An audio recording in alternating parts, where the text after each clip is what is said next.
Better Steamroller Print for our printmaking class. And right now they're inking up the blocks.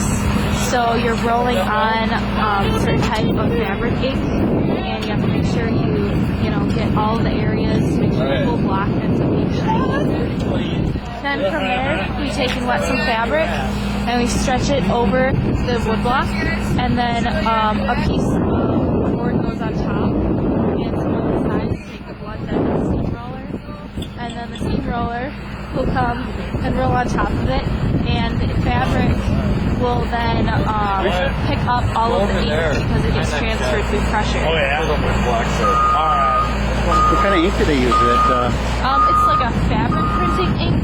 It's an ink that will seep into the fabric, and once it's dried for around 2 days, it will then remain in the fabric so you can wash it and do what you want to do to it. But it has to dry for a good 48 hours, and then it becomes permanent in the fabric.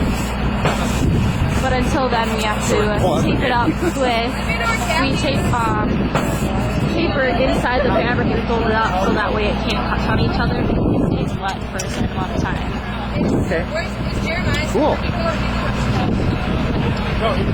Are there any you get on your hands? Do they come off easy? Not really. You can use baby wipes to print the best, but otherwise soap and water actually doesn't really do much to it. So you don't wash a lot.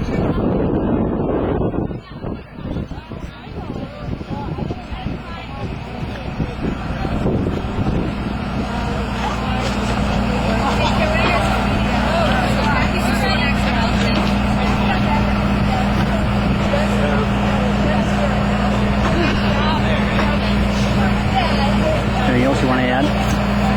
Besides your cold? You've been out here all that time? I don't know,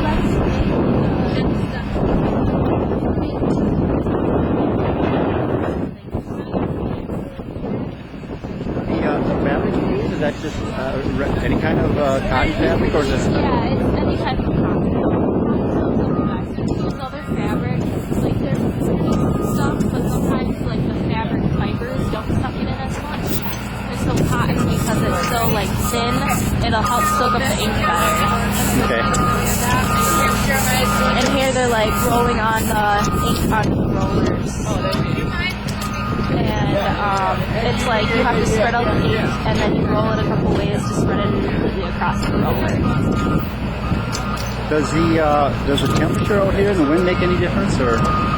Well, it's making it definitely harder to control the fabric, but the temperature and all that doesn't really quite matter. Okay. You can do this even if it's raining. Really? It's not going to hurt.